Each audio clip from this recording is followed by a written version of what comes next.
Good afternoon. I hope you guys had a wonderful Mother's Day weekend. I did. It was fantastic. My daughter was in town. She's 3 weeks shy of moving here, so yay. It'll be grand having her back home after 17 years wandering around in Texas and Arizona. But she's going to be coming home to New Mexico. I'm so excited. Um, I hope you like our channel. And if you do, please like, share, and subscribe. We're trying to build our channel, obviously, much like a lot of people do. So if you want to be notified for any upcoming talks by anybody, you have to ring the bell as well. We have Donna coming in tomorrow. I'm guessing she's coming in. I'm not sure if she's back from vacation. I shouldn't say that. We have Brother Francis, who will be here on Thursday, and we will have Johanna on Sunday doing our forecast. So Johanna is back, and Rosie's computer's been fixed, so we're hoping we're going to get her doing live readings here soon. So we're going to be doing a card from the deck that she created, along with Carol Fracas. Actually, it was Carol's card. Well, I dropped 2 cards. I guess this one stayed, so we're going to keep this one and hold the other 2 to see if there's any more information that needs to come forth. But anyway, Carol Frankus, the cards were her idea, and they are called Oracle of Crystals, Gemstones, and Rocks. And Rosie helped her with some of the work in there, like the messages. This is Muscovite. Yay. Voicing a message of the good you do for yourself, to yourself, affects all selves, all parts of the cosmic consciousness.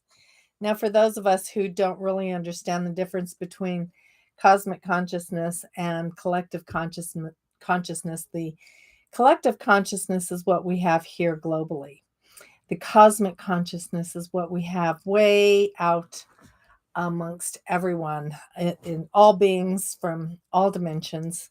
So that holds more of the God conscious or the God source conscious. So cosmic conscious it is today. Layers touching layers, absolutely. All discrete, separate, yet connected and interconnected with universal energy, source energy, cleaved layers, bodies by subtle bodies, lifetimes by lifetimes throughout all time.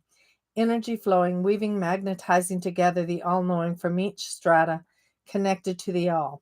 All thoughts, all actions ripple through all layers, all universes, all eternities.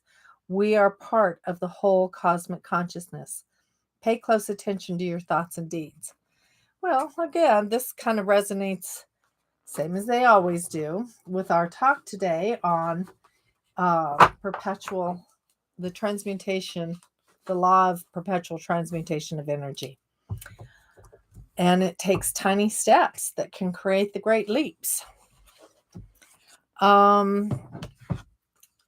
can tell you that I really enjoy doing these lives because it gives me the opportunity to remind myself as well, not just talk to y'all about silly things that you may or may not be interested in, but if we take these little steps toward higher consciousness, we move forward. And part of my tiny steps is offering the YouTube talks on the laws of the universe, or it could be, something metaphysically inclined. I am a instructor of metaphysics for over 40 years, closer to 50. Ouch.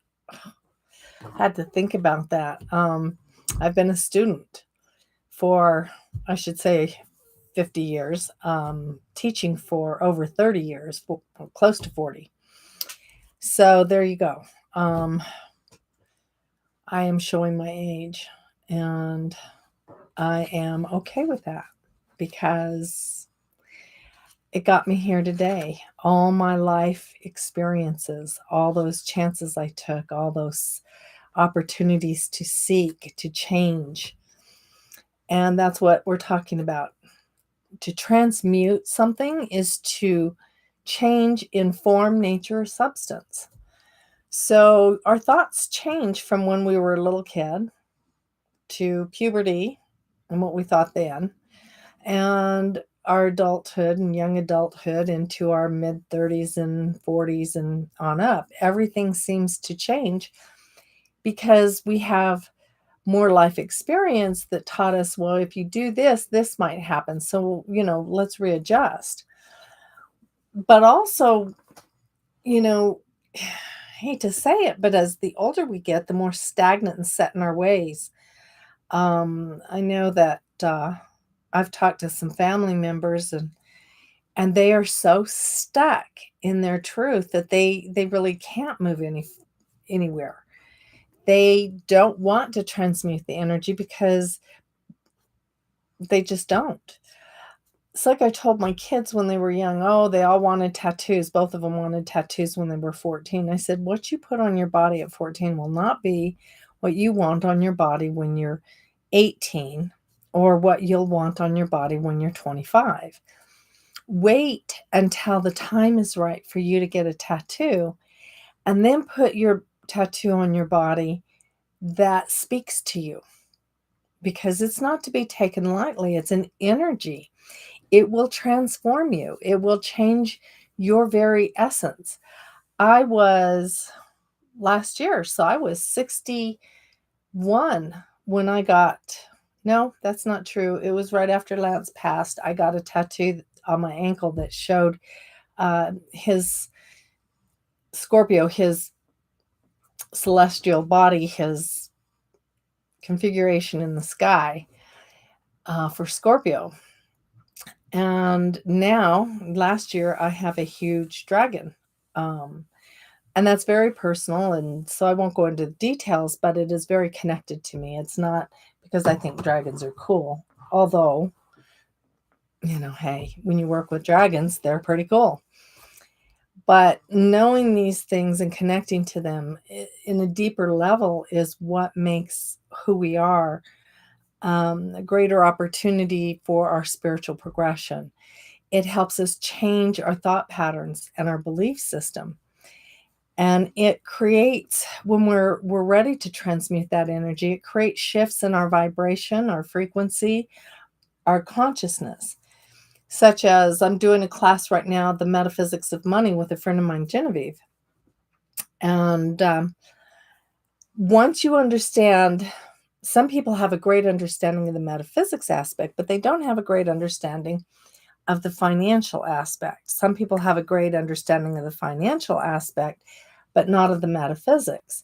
So if you want to change how you're doing your money, how it relates to you and how you can gather more abundance, then understanding that you take those little small steps to understand one side or the other of the coin is a powerful tool in changing the way the frequency of your money comes in and is spent. It's huge when we look at our opportunities that we want to have that are larger aspects of who we are and what we do. So when we do these things, it's imperative.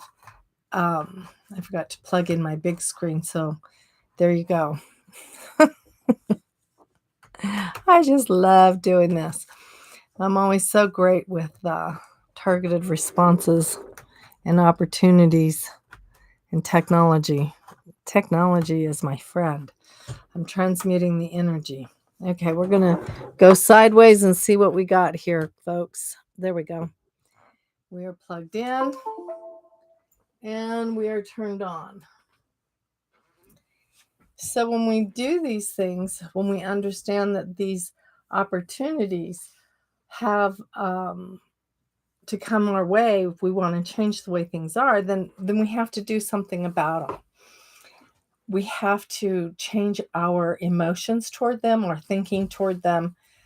Um, if we want it to shift for the positive, we have to focus on the positive when we shift our words or how we talk about it or how we feel toward it. Um, People who love, they will watch a movie about love. They will watch their neighbors in love. They will read a book about love. Pride and Prejudice. Does Mr. Darcy truly love? I can't even remember her name now. Her name went right out of my head. Anyway, so, but they also love ambulance chasing. They also love doing things that are,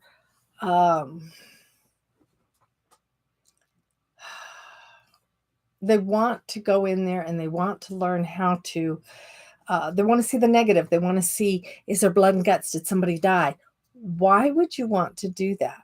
Why would you want to focus on something so horrific, such as someone's death or agony? That's not transmuting the energy. You can transmute the energy for that person by saying, I hope they're okay, and send love. I don't say send healing because to me that's pretty invasive. We don't know what another person has that they have decided to experience.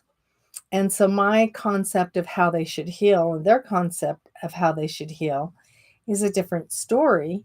So, I ask, I pray, I ask for their highest, to be healed to their highest and best interest, but I don't send healing.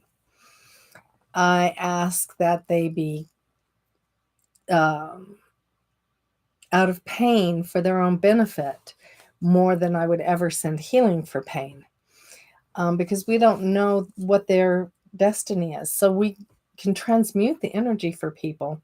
It's just the way in which we do it.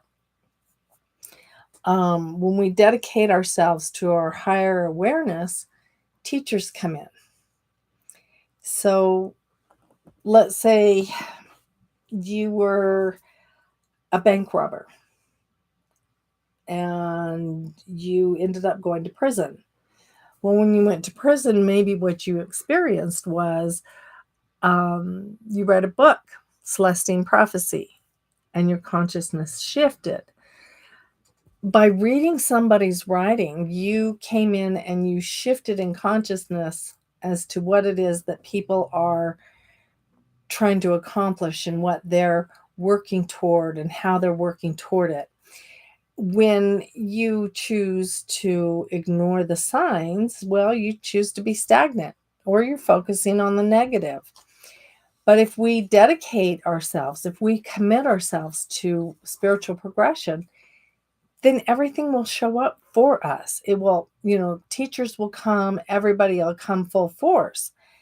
And the energy, all it takes is, I just want to change. I want my life to be better than it is. But that means that you have to let go of what it was. So we need to look at what we're reading. We need to look at how we're reacting to our neighbors. What kind of energy are we putting out through the neighborhood? What kind of classes are we taking? Are we above classes? Do we think we know everything? When we already know something, like we think we know everything, literally we know everything, your energy becomes stagnant. It's not going to be good or bad. It's just going to be there. You're just going to stop right there, like right in that little layer of knowing everything. It's going to have a little brick in the wall. Michelle knows everything. Thank God I'm under Swanda when I do these talks, because Swanda, she's still learning. We don't want it to be a difficult decision in our life or a negative experience, but our ego gets involved. And when our ego gets involved, we go out there and we've decided we've already known everything. We decide that maybe only a degree proves that we know what we're talking about. I know lots of really intelligent people They didn't get a degree. They read lots of books. They took classes where they wanted to learn, but they didn't get a degree. Ironically, they are some of the smartest people I know. A degree just means that you learned, you had the school experience, and it means that you had a wider variety of learning. And that's great. You weren't channeled into one area or over another. You had to take, different courses to make up that degree. So your knowledge base expanded. And that's great. And if you believe that the only way you can learn is if you pay for the learning, well, that's fine too, because then you can pay for the knowledge. But what happens when somebody offers you some information or teaches a class for free? Does that mean you don't want to take a free class? Because you're not transmuting any energy that way either, if you decide you won't, because it's free. And if you decide that you can get only what you decide, then again, you've limited your experience. We need to stay focused on our spiritual growth. It's really important that we bring forth that energy. And that's what I mean when I said in the title, tiny steps can make great leaps forward. They can, because all it takes is heart desire and a willingness to open your eyes to see what's going on around you, to share the information that you have with somebody who will share back. All it takes is the opportunity for you to step up to the plate and say, hey, I want to listen. I want to learn. Help me. When we do those things, we can receive large piles of information. It can come flooding through, or it can come in small increments. It depends on where you're at and what's taking over your life. If I'm really busy, I have a tendency to have small increments happen so that I don't get distracted from my end game. When I have time and I can sit and meditate, I get much more knowledge, and I can transmute the energy around me a lot easier. But no matter how it comes to you, the energy, once you transmute the energy of how and what you want to learn or desire to have in your life, that builds the power. That's the difference. Desire is the want. And remember, want implies lack. So accepting that it's coming in and just being at peace with it coming in, your desire is building, and so's the power around it.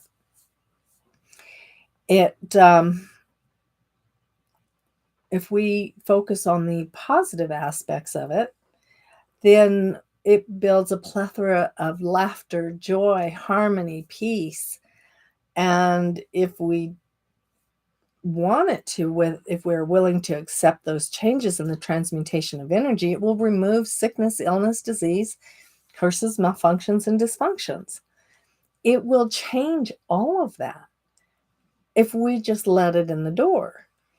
But if we don't, and we feel like we have to heal, we have to remember every tiny bit of all the information of every instance of where we might have been wounded, and we hold resentment for that, then we transmute the energy into more resentment.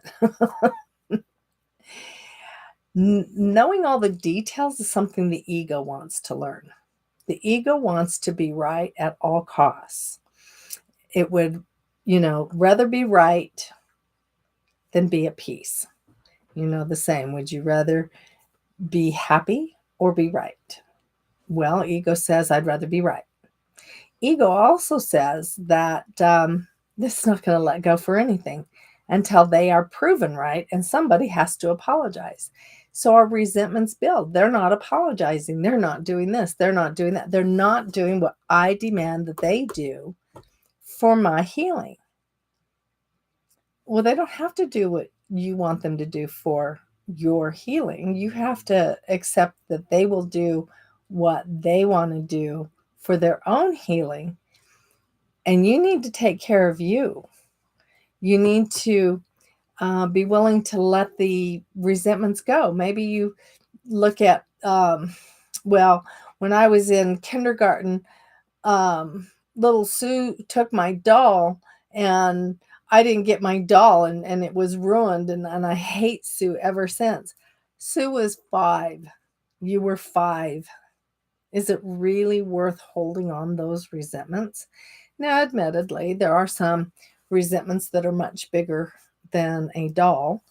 Um, my parents didn't take good care of me. Okay, but you incarnated to those parents. So, what's your responsibility in this?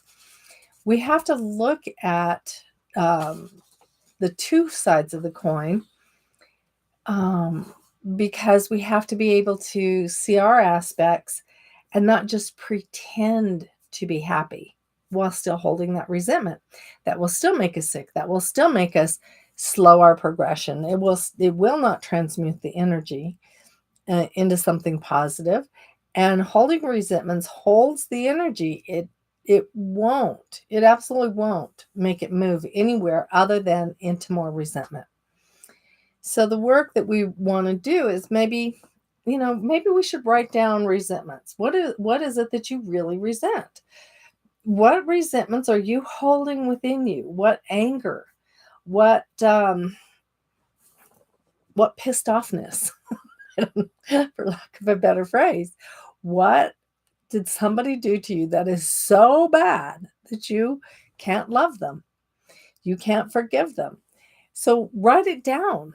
Write it down and look at it and see where you can make some moves toward transmuting the energy. Like maybe categorize the resentments. If you had a sister like I had who she was a handful. She cheated at Monopoly. She stole my toys.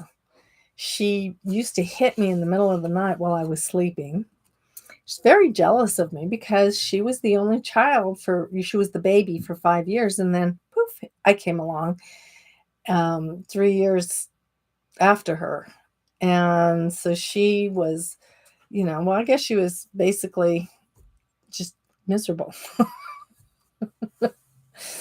And she really resented me. And I don't think she's ever let it go to this day. To this day, talking to her is always a exercise in futility because she still resents everything. And I'm thinking, you hit me when I was a kid in bed sleeping.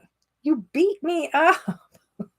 I should have resentment, but I realized, man, we were just kids in a really strange upbringing. It wasn't a very pleasant childhood. He said we didn't have all these great times rolling. We had, 2 alcoholic parents. Woohoo! So I don't resent her for beating me up because she really struggled in her own manner. So I don't hold the resentment. But if I did, I would have to write it down. All those resentments, was it, the beating me up in the middle of the night that bothered me? Or was it that she cheated at Monopoly? Or was it that she used to tattle on me too? That was another one. So we could put that on the list. So she tattled on me. She even lied when she tattled, made up stories. So these are the things that would go in the resentment. And how much can I change? How much of that childhood can I change? None of it.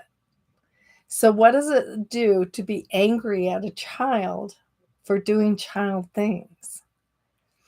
The same holds true for my parents. I can't hold their feet to the fire. First off, they're dead. Secondly, what good is it to resent what they have, what they did? It doesn't. I mean, it's over, it's done, nothing can change. There's some onion peeling layers to do. But that doesn't mean anything. That just means that there's some things that, you know, you have to categorize and figure out what's really important. Was it important that they fed us? Yes, that was important. But if they didn't, did I starve to death? No, I didn't starve to death because I'm sitting right here. I'm not dead from starvation. Was I malnourished? Yeah, I was definitely malnourished. Did it affect my life today? Yep. But guess what? I incarnated to them. So I chose them. So yeah, chances were pretty good that I knew there was going to be some not so good things happening as I grew up, but it created this wonderful person that I am today. I love who I am today. I don't think I'm as funny as other people think I am sometimes, but hey, I'll take it where I can get it. We have that tendency. Um, hey, Amber. Yeah. I'm glad you're tuning in. I'm glad you're here. Um, but it's the how do we make that shift and move that energy? I could not know near what I do if I hadn't studied metaphysics. But I wouldn't have studied metaphysics had I been raised in what was the product of I was a child of the 60s, teenager of the 70s kind of situation where I went in and I had, I was raised in they took me to Baptist church. I wasn't raised in it. It didn't last too long till I was 8. But the thing is that going through all of these experiences and whatnot, I did not become the dogma infused Christian that one of my sisters became, and I didn't become, well, two of them, two became very infused in religion, and one out of convenience, not out of belief, but that's another story. um, but if I had resentments, it it doesn't mean that you have to deal with the people that you don't get along with. It means that you just transmute the energy. You just make those incremental changes and you'll get new sisters. I do. I have people who are like sisters to me that are amazing people that step forward where my sisters would have been. But that's okay. It is what it is because I didn't get resentful of my family and I moved through all of this. So if we say we have no part in our resentments, and we have nothing to transmute, then we must be perfected beings of light and love and higher consciousness, and we must be ready to ascend to the Christ consciousness, which is way more than fifth dimension. I'll give you that. It's a lot of information out there. Oh, I'm 6th, I'm 12th, I'm 25th dimension. Well, you got to be Christ consciousness. But we have stepped into a higher level of knowledge. And sometimes having that higher level of knowledge, all we had to do is make it so, is to know it's true. And we don't have to have that energy of fear, So we have to look at not only our resentments, but we have to, if you resent what somebody did to you, you're actually making yourself a victim to them. So then you have to label that. I resent being a victim. So if you resent being a victim, hey, why are you resenting that victimization? So you have to look at because fear comes before everything. So what is it that you fear? No.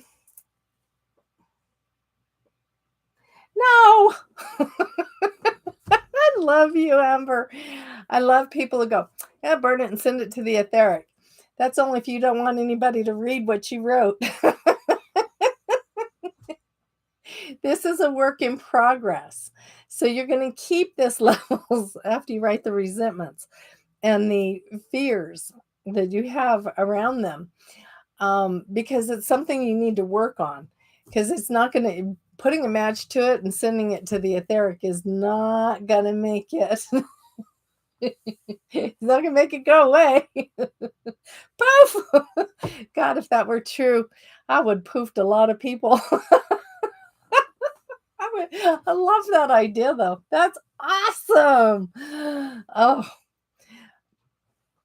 but no, you're gonna keep this, so you might get a notebook because it's an ongoing process of looking at what we're doing here. And are we in the victim role here? Do we resent somebody making us pay every time you go out to lunch with them? Do you resent that person? Sometimes people could be, kind of tired of always having to be the person who is putting out the money. And it can be kind of hard that way. It can build a lot of frustration and resentment toward the people who are not paying because it's like like a freeloading. So we have to, look at why we have that resentment. Chances are because we've victimized ourselves to that person. So I want you to take it that next step. What is it that makes me acquiesce to them? What is it that makes me, am I afraid to be alone? Is that why I tolerate a really bad relationship? Um, I know people who stay together because they don't want to be wrong. Their family said, "Don't marry that one. Don't do it. Don't do it." I'm going to stick like glue so that I never have to be wrong. So that in itself is a real big ego thing, never going to be wrong.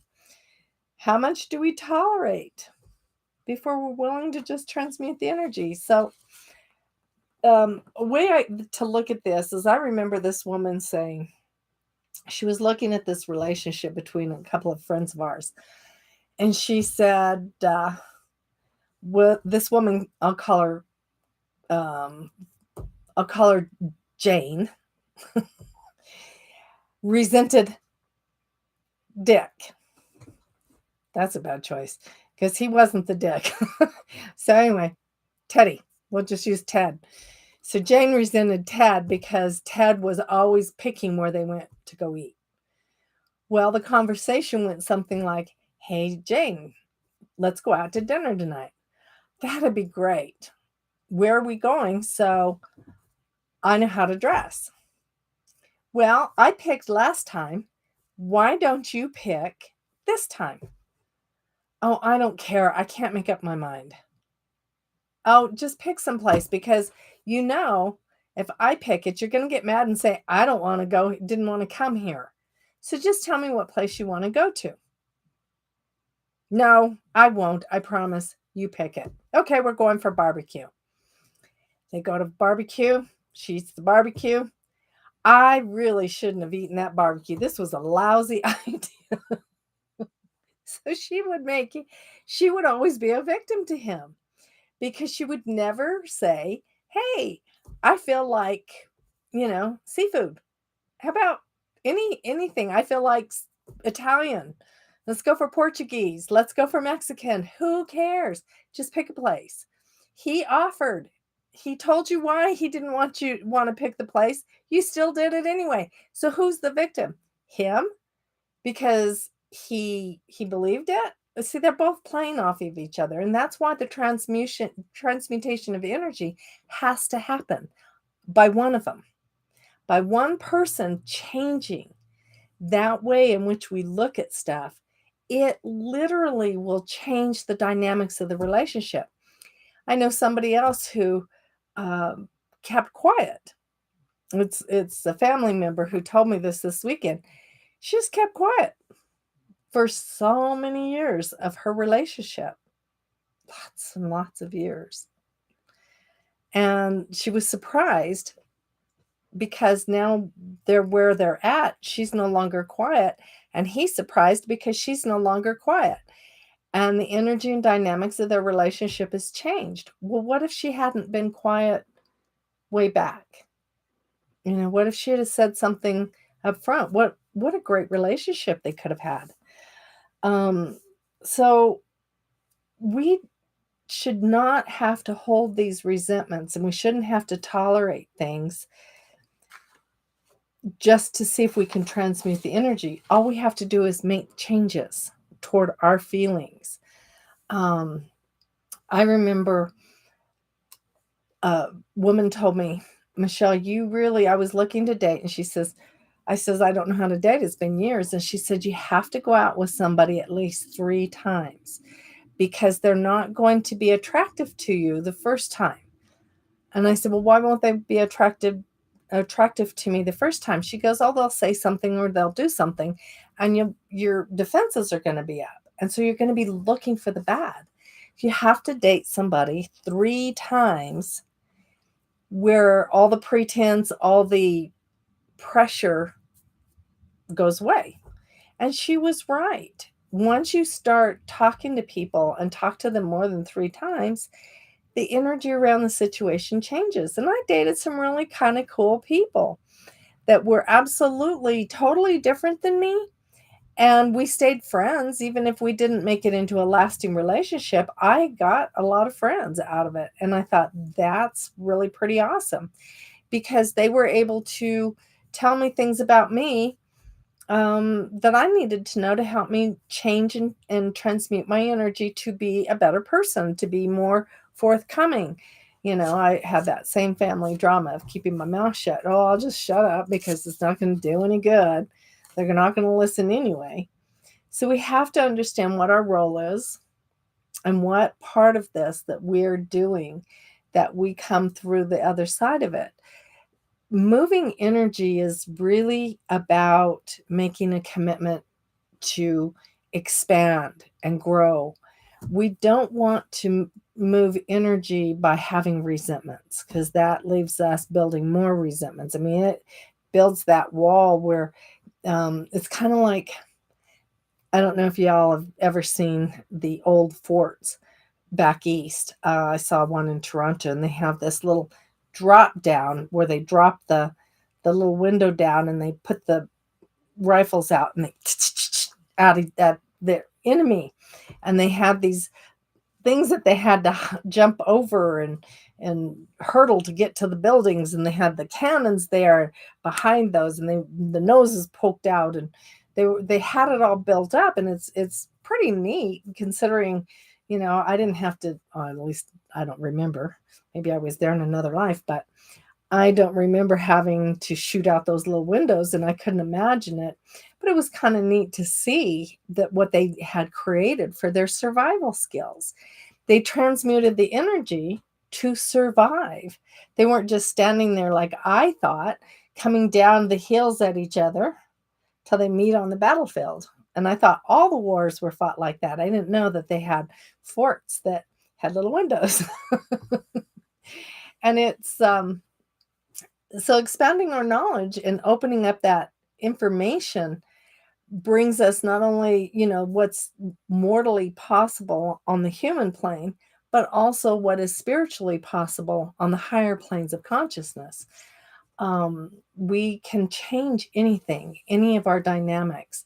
If you want to think yourself ugly, you will walk outside with a scrunchy, ugly face, looking dirty looks at people and, acting all bad and being nasty. Or you can walk out smiling. I've said this before. One of the greatest compliments I ever got was this guy said, why are you smiling? I came out of Lowe's. I said, because I can. I'm happy. I can smile. What's wrong with you? Why am I smiling? I kept walking. He goes, no, really. I'd like to hire you to come to work for me. I said, but I work for myself. So, I don't want your job. No. I need somebody like you. You're happy. I need you to come work for me. I says, well, not to be rude, but maybe the reason your people aren't happy is because you aren't.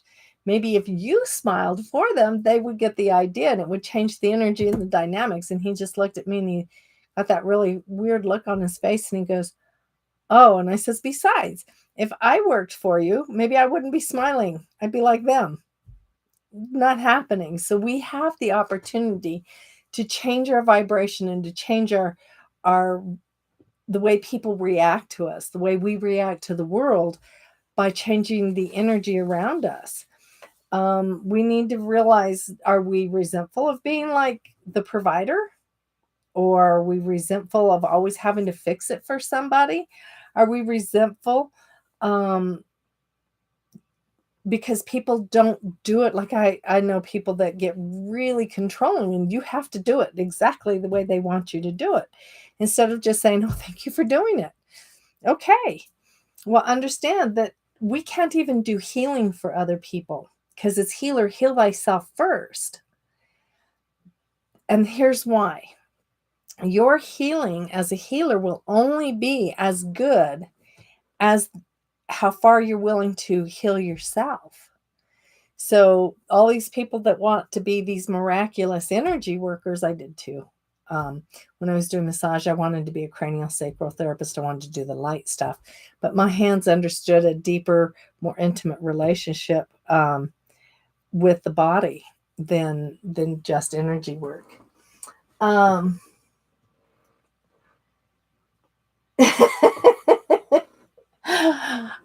hope so. I hope I did. Stepping on his toes. Yeah, I did. And hopefully he thought about it. But yeah, it's part of our own healing, is how far we're willing to listen to those words of wisdom that we get from other people. Because some people get kind of not nice when you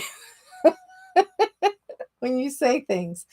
But the healing is only as good, you'll only be able to bring healing to people as far as you have allowed yourself to be healed. So we have to let go of all this stuff. Like right now, I am kind of resentful of the fact that my dog has got lymphoma. And then I'm like, okay, but because I've never had a dog get sick. And I'm like, why did I have the dog that got sick? And I'm like, okay, so I'm going to show him compassion. I'm going to hold my baby and I'm going to love her to the very end. But at first I was like, not supposed to die on me. This is not in the rule book.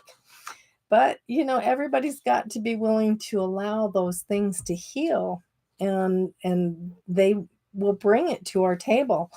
The other aspect of when you're looking for healing, you're only going to find the practitioner who can take you as far as you're willing to let yourself go to be healed. And that's the part of the person who's looking for the energy work, the healing.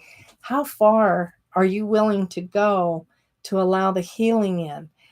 How much of we talk about this a lot. How much of being a student are you willing to do in order to learn so that you can teach? Because we are each other's teachers. We are magnificent metaphysical beings of love and light. We're eternal. This game that we're in, this matrix, this whole scenario, we're here to help each other get the hell out of Dodge. And if we are really passionate about bringing that forward, we can't be afraid of healing the ugly inside of us. We can't be afraid of seeing it. Believe me, I've seen some pretty ugly things in myself. Ooh. And so it's those cringy moments. Have you ever had those cringy moments? The ones I'm talking about that go, oh, I did that. I can't even think of one. I can't think of, I'm sure there's some in there. Don't get me wrong. I'm sure there are some in there, but I used to be able to think of cringy moments that I embarrassed myself or did something stupid real easy, and let things come out of my mouth. But now it's like I've cleared a lot of that away, because I realized, and this is something that I pass on. I don't want anybody to use this as an excuse, but if you ever said something that you didn't know where it came from, it was like, and it came out your mouth just that quick, and you said something and the person's like, what'd you just say? And you're going, yeah, like that. Sometimes spirit will put that in your mouth and have it come out because that person needs to hear it. And we're not always willing to say it. Now, on the same token, we don't need to say everything that we want to be, that we think we should say, because sometimes it's under the category of none ya business. Let them work it out. Love them. Have that heart of unconditional love open. Like there is, everybody knows I like my morning TikToking. because I love the animal videos, okay? And lately, because of what we're politically engaged in this abortion, Roe v. Wade, there's a lot of resentment coming from people on a racial tone. And one of the things that I want to say to that is that, yeah, we have 53% of the white women who voted conservatively. Do I think they were stupid? I do, on a personal level. I also think that they had to show us the ugly, how ugly could get before we could ever heal it. Because the other side of that coin is that I know lots of women of every color who are going, we're in this together, girlfriends. They're going to take our rights away. They're going to take our body autonomy away. They're going to take our votes away. They don't like the fact that the Black women that voted in the last election made sure that it wasn't that other person again. And you know why? Because there were 53% of stupid going on the other side of that color spectrum. But there were enough of us on the other side. There were all colors. So we have to understand that this ugly has to come out. And we have to pick the scab in order to bring the healing. But we also don't have to take it. We can transmute the energy of it. We can send so much psychic energy that stops this kind of crap coming at women, because we got girls to take care of. We've got boys to grow up for them to understand that they need to be a part of an adult relationship. They don't get to be the master of the house. So it's up to us to transmute this energy in a more engaged, committed way of looking at it. We need to stand shoulder to shoulder, sister to sister, not go to the stores this week. I made sure I did not need anything from the stores. I don't need gas. I am independent of any shopping or any banking or anything that I need to get done this week. It can rot, because if that's only one step I take, that's great. But we have to show our power. But we can only do it by banding together and transmuting that energy together. And that's how the collective consciousness changes. That's how, not only do we change our life and everything that we're doing in our life for ourselves, it's how we change the world. One step, one breath, one moment at a time. We will change this.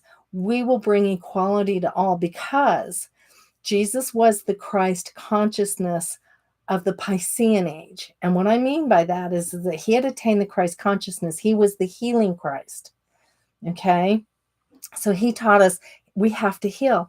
Well, Buddha, for him to take over as the reigning Christ consciousness, we all have to see each other as equals.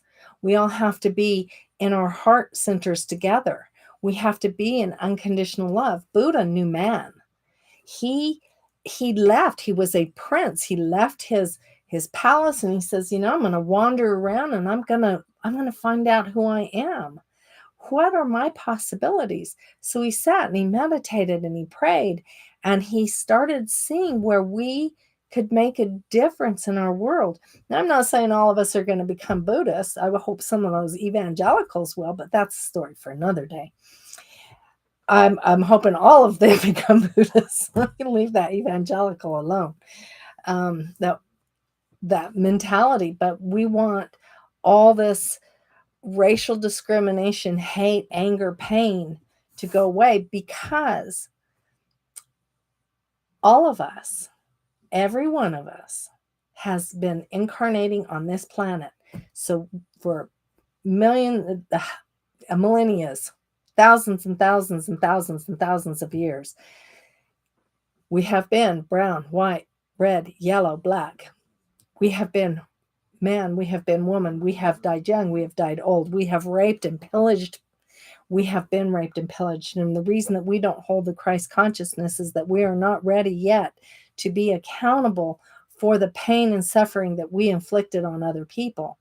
And we have to be able to be accountable and lose those resentments so that we can step forward in our higher consciousness and greet everyone with a heart filled with love.